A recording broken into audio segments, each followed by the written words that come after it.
기독교는 사실 굉장히 영적인 종교입니다. 왜냐하면 하나님 자체가 영이시기 때문에 보이지 않으시지만 우리를 위해 일하시고 있고 우리를 위해서 늘 함께 동행하고 있기 때문에 그렇죠. 그래서 세상을 보는 눈은 두 가지로 우리가 가질 수 있습니다. 하나는 우리가 가진 눈으로 세상을 보는 것이고 또 다른 하나는 우리의 믿음으로 이 세상을 바라보는 영적인 눈입니다. 이것을 조금 더 쉽게 예를 들어서 설명을 해드리겠습니다. 바벨론 포로 시대 때에 느부갓네살 왕이라고 있었습니다. 이 느부갓네살 왕이 한 신상에 대한 꿈을 꾸게 되는데 그의 모습은 이렇습니다. 머리는 금이고 가슴은 은이고 또 허리는 노쇠, 또 종아리와 발의 반은 철, 그리고 또 발의 나머지 반은 진흙으로 나와 있는 이 신상에 대한 꿈을 꾸게 됩니다. 아무리 생각해도 이 느부갓네살 왕의 지혜로는 이 꿈이 무엇인지를 알 수가 없었죠. 그래서 이 바벨론이라고 하는 이 나라의 모든 지혜자, 그리고 술객과 박수, 정말 이 영적으로 뭔가 한다고 하는 모든 사람들을 다 불러놓고 자기의 꿈을 해몽해 보라고 이야기합니다. 근데 자기 꿈을 얘기도 하지 않고 꿈을 해몽하라고 하니 누가 그 꿈을 해몽할 수 있겠습니까? 그렇게 한 사람 한 사람씩 찾다 보니까 다니엘과 그의 친구들까지 이 왕이 찾게 됩니다. 다니엘이 다급한 나머지 하나님께 기도를 하면서 하나님, 이 왕이 자기 꿈을 해몽하라고 하는데 그 내용을 알려주지 않습니다. 하나님, 이 꿈이 무슨 내용입니까? 라고 기도했을 때에 하나님이 이 신상에 대한 이야기를 하면서 결국은 이 세상에 영원한 나라는 없고 결국은 금은 은에게, 은은 노쇠에게, 노쇠는 철에게 망할 수밖에 없는 그러한 앞으로의 역사에 대한 이야기에 대해서 말씀해 주시죠. 실제로 이것이 역사적으로 흐른 뒤에야 이 꿈에 대해서 완벽하게 해석이 되었는데요. 보시면은 금은 바벨론 제국이죠. 느부갓네살 당시의 그 제국을 말합니다. 그런데 그 금이 은에게 졌다고 하는 것은 결국 바벨론은 무너지고 페르시아가 강대국으로 선다고 하는 것이고 다시 그 페르시아는 헬라에게 또 헬라는 로마에게 져서 이제 그 나라의 그 대권국이 바뀐다고 하는 역사적인 사건을 보여주신 것이었습니다. 우리가 볼 때 역사는 그냥 사람과 사람 간의 이야기로 또 나라와 나라 간의 이야기로 또 그 안에 얽힌 이야기로 우리가 흘러가는 것 같지만 성경적으로 이 역사를 바라보게 되면 하나님이 그 역사를 주관하고 있고 그 역사 속에서 일하시고 있음에 대해서 우리는 볼 수가 있는 것이죠. 그렇기 때문에 우리는 영적인 눈을 통해서 하나님이 무슨 일을 하시는지 또 나에게 어떠한 일을 원하시는지를 읽을 수 있어야 되고 또 나에게 일어나는 일들에 대해서 하나님의 그 뜻을 이해해야 합니다. 성경은 우리에게 그러한 부분에 대해서 많은 부분 이야기하고 있죠. 오늘 나홈서에 나타난 이야기도 그렇습니다. 지나간 역사에 비하인드 스토리와 같은 이러한 나홈서가 기록되어져 있습니다. 하나님의 편에서 봐야지만 왜 아수르가 무너졌는지, 왜 바벨론이 강대국이 될 수밖에 없었는지를 이해할 수 있는 것이죠. 이것은 단지 힘 대 힘의 싸움이 아니라 하나님께서 이러한 나라들을 통해서 하시고자 하는 일과 계획이 있었음을 우리에게 보여주고 있습니다. 모든 역사에는 하나님의 의도와 계획이 있습니다. 지금도 그 계획과 의도는 우리를 통해서 또 여러 나라와 여러 사람들을 통해서 이루어지고 있는 중일 것입니다. 하나님이 허락하지 않고는 일하시지 않으면 그 어떤 것도 이 역사 안에서는 이루어질 수 없습니다. 그래서 역사를 영어로 히스토리라고 이야기를 합니다. 그의 이야기라고 하는 뜻이죠. 그의 이야기, 즉 누구의 이야기입니까? 하나님의 이야기, 하나님의 뜻이 실현되고 계속적으로 써내려가는 그 이야기가 바로 역사라고 영어의 표현이 그렇게 나와 있습니다. 그런데 이 역사 속에서 우리가 봐야 하는 또 다른 존재가 있죠. 바로 사탄이라고 하는 존재입니다. 사탄의 존재를 믿지 않고서는 영적인 부분을 우리가 이해할 수 없습니다. 또한 이러한 영적인 싸움에 우리가 승리할 수가 없죠. 사탄이 원하는 것은 우리를 속이는 것입니다. 자신의 능력과 힘이 하나님보다 위에 있고 자신이 우리를 치려고 하면 하나님도 자신을 막을 수 없을 것 같은 상황에 우리를 놓여놓곤 합니다. 바로 이러한 영적 싸움에 우리가 놓여졌을 때에 우리가 무엇을 가지고 그것을 이길 수 있느냐, 그것을 우리는 알아야 하는 것이죠. 그래서 우리가 결정적인 순간 믿음으로 결단하지 못할 때가 있습니다. 이유가 무엇입니까? 하나님보다 세상의 것이 빨라 보이기 때문에 그렇습니다. 나의 당장의 어려움을 해결하는데 하나님께 기도해도 이것이 당장 실현되지 않을 것 같은 그러한 나약한 믿음이 결국은 세상의 것에 의지하고 하나님이 아닌 다른 것을 의지하도록 우리를 조급하게 만드는 것이죠. 하지만 우리가 해야 될 것은 사단의 그러한 유혹 속에서도 우리는 하나님을 의지하고 하나님께 나의 일을 맡기는 것입니다. 결국 역사 속에서 하나님의 백성을 구원하시고자 하는 그 하나님의 계획과 또 그것을 막으려고 하는 사탄의 그 세력, 이 둘 사이에서 우리는 늘 갈등하고 있고 우리가 어느 쪽에 믿음을 주느냐, 어느 쪽에 우리의 의지를 가지느냐에 따라서 우리의 삶이 다른 방향으로 또 갈 수도 있고 하나님이 원하시는 방향으로 갈 수도 있다는 것입니다. 바로 이러한 역사적인 대표적인 내용이 오늘 이 나훔서에 기록이 되어져 있습니다. 오늘 나훔서에는 니느웨라고 하는 성이 다시 한번 나오죠. 우리가 지난 시간에도 요나서를 통해서 니느웨에 대해서 듣지 않았습니까? 요나를 통해서는 하나님께서 이 니느웨에 대해서 하나님의 사랑과 인애를 베풀어 주셨습니다. 그래서 비록 악한 민족이지만 그 하나님의 심판을 피할 수 있는 방법을 주셨죠. 그러고 나서 한 100년 정도의 시간이 지난 이후에 또다시 하나님은 이 니느웨를 향해서 나훔 선지자를 통하여서 예언을 하십니다. 그것은 바로 심판에 대한 내용을 담고 있었습니다. 더 이상 이들이 저지르는 이 죄악, 악한 행실을 참을 수 없으며 또 그들을 이제는 심판해야 될 때가 왔다라는 것입니다. 그렇다면 니느웨는 왜 심판을 받아야만 해야 됐을까요? 그것은 하나님을 대적했기 때문이죠. 우리 한번 나훔서 1장 9절 말씀을 같이 읽어보겠습니다. 함께 읽겠습니다. 너희는 여호와께 대하여 무엇을 꾀하느냐? 그가 온전히 멸하시리니 재난이 다시 일어나지 아니하리라. 아멘. 이 아수르가 하나님의 여호와에 대해서 무엇을 꾀하느냐? 무엇을 하려고 하느냐? 그가 온전히 멸하시리니 하나님께서 그들을 온전히 멸하시리니 재난이 다시 일어나지 아니하리라. 더 이상 이러한 재난이 두 번 있지 않을 정도로 한 번에 끝내시겠다라고 하는 단호한 심판에 대한 말씀을 전하고 있죠. 니느웨가 했던 잘못은 두 가지로 볼 수 있습니다. 하나는 하나님의 백성을 고통스럽게 한 겁니다. 하나님의 백성을 고통스럽게 하고 하나님의 백성을 대적한다고 하는 것은 즉 하나님을 대적하고 하나님께 죄를 짓는다고 하는 연관성이 있다는 것을 우리에게 보여주고 있습니다.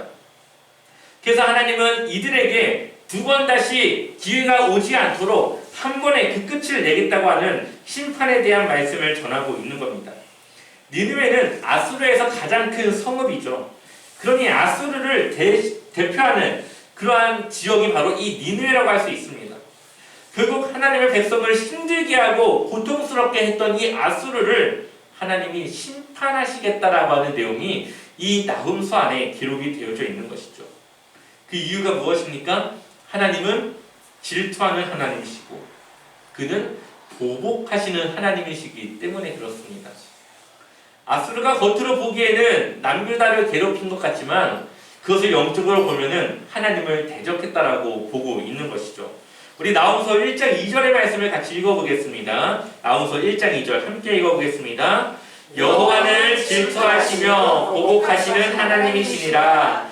여호와는 보복하시며 진노하시되 자기를 거스르는 자에게 여호와는 보복하시며 자기를 대적하는 자에게 진노를 품으시며 아멘. 하나님은 보복하시는 하나님이십니다. 우리는 늘 하나님에 대해서 사랑의 하나님으로 알고 있지만 그 사랑의 이면에는 아주 두렵고 아주 잔인한 그러한 하나님의 모습이 있습니다. 다른 말로 하면 갚으시는 하나님으로 볼 수가 있죠. 하나님의 자녀들이 받는 고통과 고난을 하나님은 그냥 보고 넘어가지 않습니다. 그것을 대신 갚으시는, 그 죄값을 대신 물으시는 하나님의 그 사랑이, 우리에게는 사랑이지만 그 죄값을 물어야 되는 그 사람들에게는 아주 무서운 하나님으로 다가올 수밖에 없는 그런 하나님의 성품이 들어 있습니다. 요나가 니느웨를 가지 않으라고 했던 것도 무엇입니까? 그들의 행동이 악했기 때문에 그렇습니다. 그들은 결코 용서받을 수 없는 그런 악행을 저지르는 그런 나라들인데 왜 하나님의 사랑을 받아야 되는지를 그는 받아들일 수가 없었던 것이죠. 그러나 이 아수르는 회개하고 용서를 받고도 변하지 않았고 여전히 죄를 지으며 하나님의 백성들을 힘들게 그렇게 아수르는 그렇게 했습니다. 그런 아수르를 하나님이 그냥 보고 계실 수가 없었기 때문에 이제는 나홈 선지자를 통해 이 아수르를 심판하시겠다 말하고 있는 것이죠. 하나님은 사랑의 하나님이십니다. 그러한 말은 하나님은 질투의 하나님이시기도 합니다. 하나님의 백성들이 하나님을 떠났을 때에 그것을 두고 보지 않는 것이죠. 왜 하나님은 아수르가 이 남유다를 괴롭히는 것을 가만히 두었을까요? 그것은 그들이 하나님을 떠나서 또 다른 이방신을 믿고 있기 때문에 하나님의 도움이 필요하다는 것을 그들에게 알려주는 것이고 그러한 고통 속에서 하나님을 부르짖도록 그렇게 그들을 밀어넣는 것이었습니다. 하나님의 심판의 도구로 하나님이 아수르를 사용하셨고 어려움에 처한 남유다가 하나님을 찾고 의지하도록 그렇게 하셨다는 것이죠.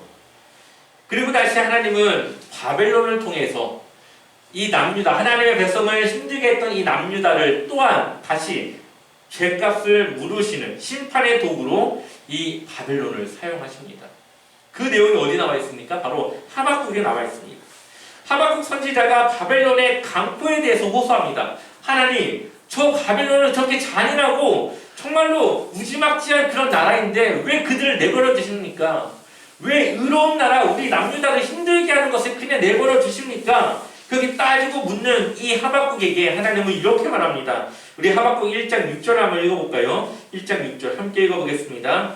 보라, 내가 사납고 성급한 백성 곧 땅이 넓은 곳으로 다니며 자기의 수가 아닌 것처럼을 점령하는 갈대아 사람을 일으켰나니. 아멘.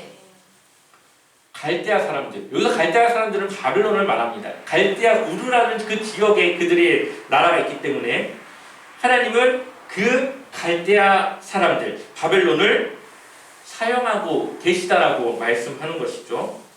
역사적으로 보면 바벨론은 아수르의 속국이었습니다. 힘이 약했다는 거죠. 아수르보다. 그런데 불과 20년 정도의 이 짧은 기간 안에 나라가 성장하였고 이 메대라고 하는 주변 나라들과 연합을 해서 이 아수르를 무찌르게 됩니다. 그리고 그때부터 바벨론이 이 주변국을 점차 속국으로 만들어가면서 당시 강대국이었던 애굽도 결국 전투에서 지면서 완벽한 강대국으로 바벨론이 서게 되죠. 그리고 그러할 때에 바벨론의 포로가 이제 잡혀가게 되는 사건들이 연결이 되는 겁니다. 나홈 2장 6절을 한번 읽어볼까요? 2장 6절 같이 읽어보겠습니다. 강들의 수문이 열리고 왕궁이 소멸되며. 아멘. 결국 이 니느웨는 강문이 열리고 왕궁이 소멸되는 이러한 결과를 낳을 것이라고 나홈이 말하고 있습니다. 결국은 니느웨가 높은 고지에 있는 점령하기 힘든 그러한 성이었지만 함락되고 만다라고 하는 뜻을 가지고 있죠. 나홈은 홍수에 대한 이야기를 통해서 심판에 대해서 얘기하고 있는데요. 이 홍수에 대한 이야기는 두 가지 의견으로 나뉩니다. 하나는 홍수로 니느웨가 함락되었다라고 하는 이야기입니다. 이 니느웨라고 하는 성은 티그리스 강의 이 오른쪽 편에 이제 위치해져 있는데 이 티그리스 강은 굉장히 큰 강입니다. 우리의 세계 4대 문명지 하면 이 티그리스 강이 빠지지 않는데 이 티그리스 강의 이 길목을 바벨론 사람들이 막고 이 강줄기를 니느웨 성 쪽으로 틀었다라고 하는 이야기입니다. 그래서 이 물이 차오른 이 물이 한 번에 터지니까 이 강줄기를 따고 이 니느웨 성을 덮쳐서 그 물줄기를 타고 이 바벨론 군사들이 들어가서 그 성을 쉽게 함락했다라고 하는 그러한 견해가 하나가 있고요. 또 하나는 이 강들의 수문이 열렸다라는 것이 실제 강들이 그렇게 들어간 것이 아니라 이 바벨론과 이 메대 연합군들이 그만큼 셀 수 없을 만큼 수많은 사람들이 그 문을 치고 들어갔다라고 하는 그런 견해도 있습니다. 왜냐하면 니느웨 성은 지대가 높았기 때문에 홍수를 통해서 그 성을 함락시키는 것이 불가능했을 것으로 보는 학자들의 견해입니다. 뭐 둘 중에 어떤 것이 맞는지에 대해서는 뭐 아직까지도 그런 의견이 계속 분분하지만 여기서 중요한 것은 역사적으로 바벨론이 아수르를 이겼고 결국 하나님은 바벨론을 통해서 아수르의 죗값을 물으셨다. 이것이 우리에게 중요한 내용이겠죠. 그리고 7절의 말씀을 보게 되면은 7절 말씀 같이 읽어보겠습니다. 정한 대로 완후가 벌거벗은 몸으로 끌려가니 그 모든 시녀들이 가슴을 치며 비둘기같이 슬피 우는도다. 아멘. 결국 바벨론의 포로로 잡혀가는 모습들이 기록이 되어져 있는 것이죠. 남유다가 바벨론의 포로로 잡혀갔던 것처럼 이 아수르의 이 귀족들도 결국은 수치스러운 모습으로 이 바벨론의 포로로 잡혀갔다고 하는 것이 기록이 되어져 있습니다. 물론 여기서는 그 일이 일어나기 전에 하나님께서 주신 말씀이었고 실제로 그러한 일들이 일어났다라는 것을 역사적으로 우리는 확인할 수 있습니다. 그렇다면 우리가 고민해야 될 것은 우리가 어디 편에 서야 하는가죠. 당연히 우리는 하나님의 편에 서야 합니다. 남유다는 힘이 없어 그 바벨론의 또 아수르의 그러한 피해를 입은 것이 아니라 하나님은 하나님의 백성을 괴롭히는 그 아수르를 지켜보다가 때가 되었을 때에 그들을 심판하며 책임을 물으셨다는 것입니다. 그것이 우리에게 얼마나 든든한 이야기입니까? 하나님의 백성들을 하나님은 그냥 두고 있지 않다는 것이죠. 그들의 어려움을 다 기억하시고 그것을 갚으시는, 그것을 보복하시는 하나님이라고 우리에게 말씀하고 있습니다. 우리는 약하지만 강하신 하나님께서 우리를 대신해 일하시고 우리를 구원해 주시는 것입니다. 학자들은 이 니느웨라고 하는 이 성읍을 사탄의 대표적인 세력이라고 표현을 합니다. 왜냐하면 아수르를 통해 하나님의 백성들을 그들이 힘들게 하였고 이들이 하는 일들이 또한 음란하고 폭력적이며 매우 잔인했기 때문에 그렇습니다. 또한 사람들을 속이는 마술을 통해서 사람들을 미혹하고 현혹하며 잘못된 종교로 이끌기도 했습니다. 이 모든 일들이 다 하나님을 대적하는 일들이었기 때문에 이 아수르는 이 사단의 세력의 대표적인 예라고 말하고 있습니다. 당시 아수르를 누가 이길 수 있다고 생각했겠습니까? 하지만 이런 아수르도 하나님을 대적할 수는 없었다는 것을 우리에게 보여주고 있습니다. 마찬가지로 사탄은 자기의 힘이 굉장히 우월하여서 이 하나님을 믿는 예수 그리스도 안에 살아가는 우리들을 늘 미혹하고 현혹합니다. 우리를 어려움에 빠뜨리고 우리에게 그 어려움에서 이기고 다시 그 어려움을 극복하기 위해서는 하나님을 의지하는 것보다 이 세상의 방법으로 우리가 그 문제를 해결하는 것이 더 빠르다고 그게 맞는 방법이라고 우리를 유혹하는 것이죠. 그 대표적인 역사가 어딥니까? 히스기야 왕 때에 있었습니다. 히스기야 왕 때의 그 내용을 보게 되면은 아스루 왕 사네립이 예루살렘을 포위하고 그 랍사게를 통해서 편지를 보내죠. 랍사게가 편지를 읽는데 그 내용에는 하나님을 조롱하기도 하고 당장이라도 그 남유다를 칠 수 있을 것 같은 그런 상황 속에서 하나님을 버리고 자신들에게 항복하라고 그들을 미혹하고 위협하며 그렇게 이야기를 합니다. 누군가 나에게 당장 칼을 들이밀고 하나님을 믿을 것인지 아니면 자신에게 굴복할 것인지를 묻는다면 무엇이 빠르겠습니까? 하나님께 기도하는 것보다 아마 굴복하는 게 더 빠르다고 우리가 느끼지 않겠습니까? 바로 그것과 같은 상황 속에 히스기야 왕이 놓여져 있었습니다. 불과 몇 시간만 있어도 이 예루살렘 성가 함락될 수밖에 없는, 그런데 히스기야는 무엇을 합니까? 하나님께 기도합니다. 그런데 하루아침에 이 아수르의 군사 18만 5천 명이 그 생명을 잃어서 그 위협에서 벗어나게 된 것이죠. 그렇다면 사탄이 가장 무너뜨리려고 하는 것은 어디일까요? 바로 교회입니다. 그렇다면 교회가 해야 되는 일은 무엇일까요? 하나님의 말씀으로 통치되는 것이죠.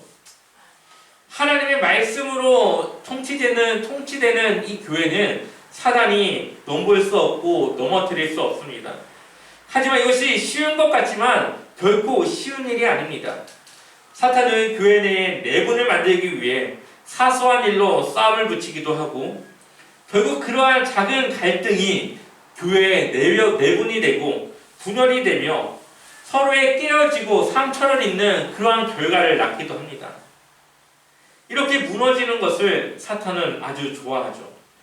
이런 상황 속에서 교회는 서로 사랑해야 하고 서로 격려해야 되고 용서해야 되고, 그것이 하나님이 우리에게 가르쳐 주신 그런 방법입니다. 이것이 바로 우리가 하나님의 말씀으로 세워지는 것이고 통치받는 것입니다. 이렇게 하나님의 말씀과 진리 위에 세워진 교회는 사탄이 무너뜨리지 못한다고 베드로는 고백하고 있습니다. 마태복음 16장 18절을 보면, 또 내가 내게 이르되 너는 베드로라, 이 반석 위에 내 교회를 세우리니 음부의 권세가 이기지 못하리라. 아멘. 예수님께서 베드로의 그 고백 가운데 다시 한번 말씀하시는데, 이 반석 위에, 바로 예수 그리스도 위에 세워진 교회는 음부의 권세가, 사단이 그 권세를 이기지 못할 것이라고 말씀하고 있죠. 결국 교회가 예수 그리스도의 그 말씀 위에 세워져야 되고, 예수 그리스도의 그 말씀으로 통치되어진다면 사단이 아무리 그 교회를 무너뜨리려고 해도 무너뜨릴 수 없다라고 말씀하고 있는 것입니다. 아수르는 하나님의 백성들을 힘들게 했습니다. 북이스라엘은 멸망시켰고 남유다는 온갖 고통을 견뎌야만 했습니다. 그럴 때 하박국 선지자가 하나님께 불을 지졌고, 하나님은 그 아수르를 심판하기 위해 바벨론을 준비하고 있음을 말씀하십니다. 하나님은 보복하시는 하나님이십니다. 하나님의 백성들, 우리의 그 고통을 그냥 보고 있지 않으시고 우리의 그 고통과 고난에 대해서 다시 갚아주신다고 말씀하고 있습니다. 우리의 믿음을 무너뜨리려고 하는 많은 일들과 많은 사람들이 있습니다. 하지만 언젠가 하나님께서 그들에 대한 심판을 준비하고 있다는 것입니다. 그러니 우리가 대신 그 일들에 대해서 하나님 대신 우리가 그 일에 나서는 것이 아니라, 우리는 당했지만 그것을 하나님께 기도하고 하나님께 맡길 때에 하나님이 대신 일할 수 있도록 우리는 낮아지고 하나님이 앞서 가셔야 하는 것입니다. 요즘 우리가 보고 있는 열왕기의 내용도 바로 그런 일 아니겠습니까? 악한 왕의 대표자였던 아합과 이세벨에 대해서 하나님께서 어떻게 심판하는지 우리는 보았습니다. 아합의 모든 핏줄을 하나님이 끊으셨고, 그의 부인 이세벨은 그 시체를 찾을 수 없을 정도로 훼손되었으며 개들이 그 시체를 먹어버리는 치욕을 맛보기도 합니다. 하나님은 노하기를 더디하시지만 해야 할 일에 대해서는 아주 적극적으로 반드시 그 일을 하시는 분이라는 것을 우리는 기억해야 합니다. 우리가 신앙생활하며 우리를 힘들게 하고 시험에 들게 하는 사람들이 있습니다. 때로는 우리가 정말로 저 사람을 내가 보복하고 싶고 내가 가진 힘으로 누르고 싶을 때가 있습니다.